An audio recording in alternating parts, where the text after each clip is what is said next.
Hey everyone, how's it going? Juan Dhas here, and today I wanted to talk about something that's been coming up in a couple of lessons I've been teaching lately. And it's how to integrate language and how to really be able to manipulate lines as musicians, um, jazz, rock, metal, whatever it may be.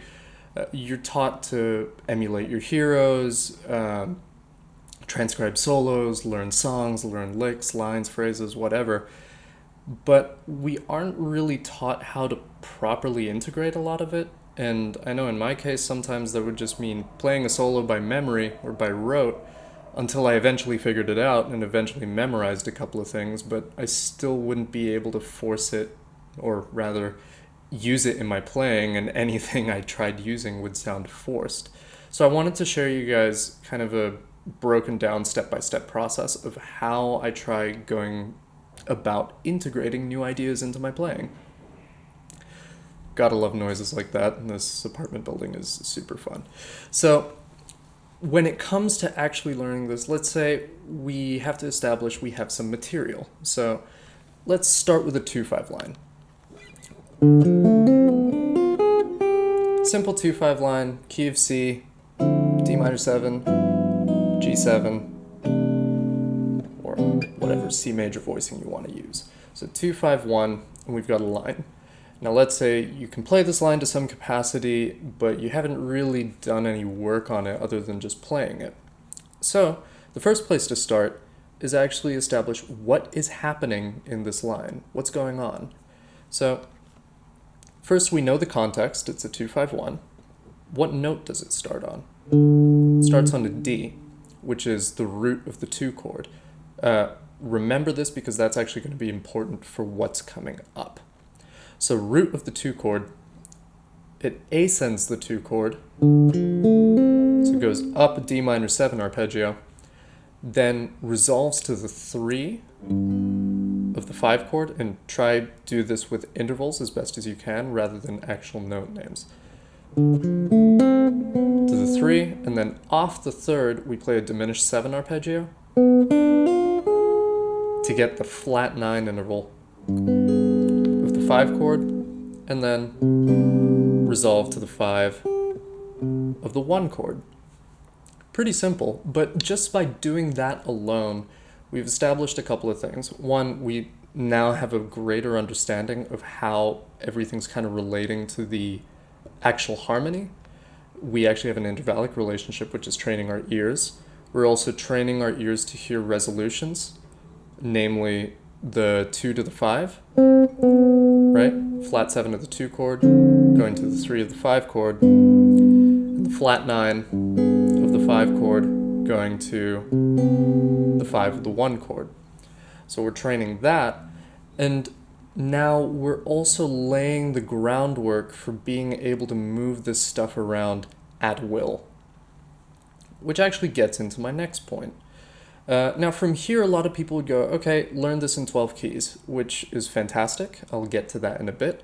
But I think guitar players or fretboard instrumentalists should actually consider this. Try learn how to play the exact same line in multiple positions or multiple fingerings. Why? Because this is going to give you better freedom. Well, it's going to give you more freedom and just a better understanding of what's going on with your fretboard. So let's say already we've got one fingering here starting on the 5th string, right? Starting with our pinky. And the reason we want to do this is so that, let's say, okay, we're playing up here.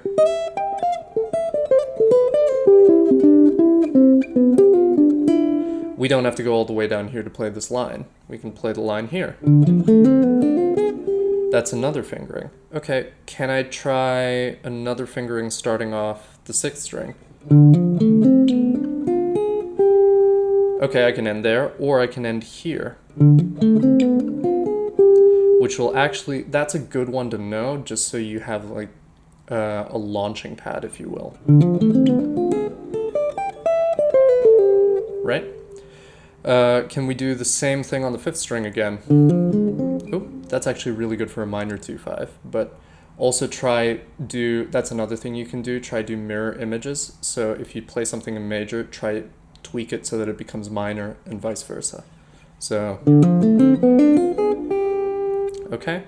How about up here? Same thing, it's just a mirror image of what we played down here. Can you play this on the with a fourth string root? This will be interesting. Yes, you can. That's actually a really interesting fingering. Can we try another fingering? That's actually a little more usable. Can you play this on the third string even? Actually, yeah. It's a little weird. You can actually try tap that. That'll be a really cool idea. But why am I doing this? It's just to gain a better understanding of the line. And then your ears start to become accustomed to actually hearing how everything works. And you're connecting your ear with the fretboard, not just a mechanical position, if you will.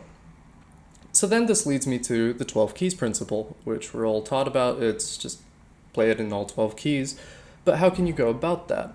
Well, the first thing you can do is try just establish an order, if you would. So rather than doing it chromatically, which I actually don't recommend, it doesn't train your ears and it's not an efficient use of your time. It's great for the mechanical stuff, but it isn't actually using your mind and using your brain and actually engaging it. What you can do is start either pulling keys at random or going cycle of fifths, cycle of fourths, minor thirds, major thirds, and forcing yourself to kind of reverse engineer the process. So for example, let's say, okay, I've played it in C. What you also want to try to do is when you go to a new key, try to go to the closest fingering possible. So let's say I want to do this in the key of A, right? So by reverse engineering the process, you establish what we held on to earlier. Okay, it starts on the root of the 2 chord. What's the 2 chord in the key of A? B minor. Okay, it'll start on a B. And then if you're unfamiliar, just break down the process even more. Okay, there's an ascending 2 chord, 2 minor 7, to the 3rd. Okay, right, makes sense. Then diminished 7 off that chord, resolving to the 5th, right? And there we have same line in A major. Another fingering could be up here, right? How about E major? So closest one here would actually be here. Oh. There it is. Same thing here, or whatever fingering you do. Let's say, I don't know, A flat. Okay, what's the 2 chord of A flat? It's B flat, and so on and so forth, and you go through multiple keys, and eventually you start integrating this in tunes once it feels comfortable. And what you'll find is just by going through this process, it starts to feel less like a lick or a line or a phrase that you're shoehorning into your solo, and usually what ends up happening is you do that and people will go, oh, he just lifted that line recently, if they're listening very intently. And what it ends up sounding like after going through this process, which is pretty involved, it starts to become a very personal piece of language, much like how we communicate and use the same words and the same sentences and phrases as everyone else who speaks our language, English, Spanish, whatever it may be, but you can still recognize who's speaking based on how they phrase. So your language and your lines end up becoming a little more personal because you've put in a lot of effort into just understanding what's going on. So I hope this lesson has been really useful for you guys. Please do let me know in the comments if you want me to cover any other topics or if you have any questions you want me to cover in particular. And as always, please do like and subscribe if you enjoy the material. So look forward to seeing you in the next video. Take care, guys.